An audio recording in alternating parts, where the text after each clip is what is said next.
Hello guys, welcome to life of Viju.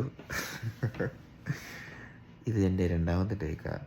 കാരണം ആദ്യം എടുത്തത് AC ഇട്ടിരുന്നതുകൊണ്ട് ഭയങ്കര സൗണ്ടൊന്നും ക്ലിയർ ഇല്ല. ഇപ്പം സൗണ്ട് ഓക്കെയാന്ന് തോന്നുന്നു. ഫൈൻ.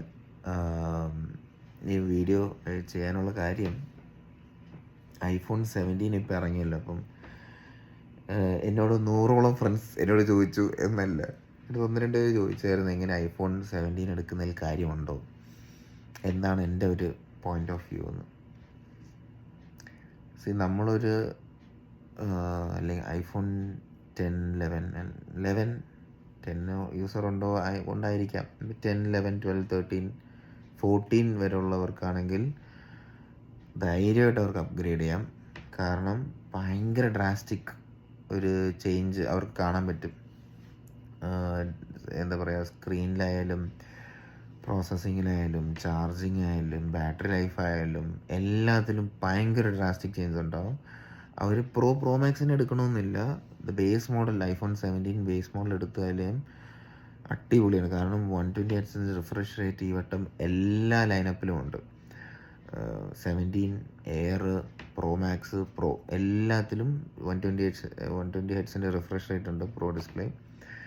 പിന്നെ അതുപോലെ തന്നെ പ്രോസസ്സിങ്ങും ബാറ്ററി ലൈഫും, ബാറ്ററി കഴിഞ്ഞ വട്ടത്തെക്കാളും ഈ വട്ടത്ത് ബാറ്ററി കുറച്ചുകൂടെ അവർ അപ്ഗ്രേഡ് ചെയ്തിട്ടുണ്ട്. പിന്നെ eSIM മാത്രമുള്ള ഫോണിന് മോഡലുണ്ട്. അതിനാണെങ്കിൽ ഇപ്പോൾ സൗദിയിൽ eSIM മാത്രമുള്ള മോഡലാണ്, ദുബായിലും eSIM മാത്രമുള്ള മോഡലാണ്. അതിന് കുറച്ചുകൂടെ വലിയ ബാറ്ററിയാണ് വരുന്നത്. ഈ സിം ഉള്ള മോഡലിന് കുറച്ച് ബാറ്ററി കുറവായിരുന്നു, കാരണം ആ ഒരു സ്പേസ് കൺസ്ട്രെയിൻ കാരണം.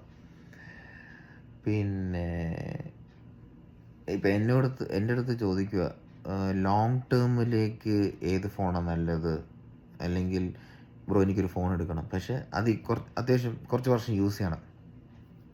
ഞാൻ iPhone റെക്കമെൻഡ് ചെയ്യത്തുള്ളൂ. കാരണം എന്തെന്ന് പറയാം, ഈ ഫോൺ ഞാൻ യൂസ് ചെയ്യുന്ന 13 Pro ആണ്. 13 Pro 2021 ഇറങ്ങുന്നത്. ആക്ച്വലി ഇത് തങ്കച്ചിയുടെ ഫോണാണ്, തങ്കച്ചി എനിക്ക് തന്ന ഫോണാണ്. അപ്പോൾ 2021 അവൾ മേടിച്ചു. ഇപ്പം 2025, ലെറ്റ്സ് സേ ഓൾമോസ്റ്റ് 5 years ആയി.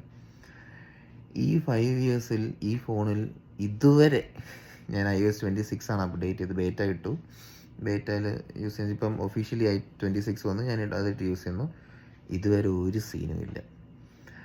ആകെ കൂടി പ്രശ്നമുള്ളത് ബാറ്ററി ഇഷ്യൂ, അതുകൊണ്ട്. കാരണം ഇത്രയും വർഷമായി OG ബാറ്ററിയാണ് കിടക്കുന്നത് അതിനകത്ത്. അപ്പോൾ അതിന് മാറ്റിയേ പറ്റും. കാരണം 76% എന്തോ ആയി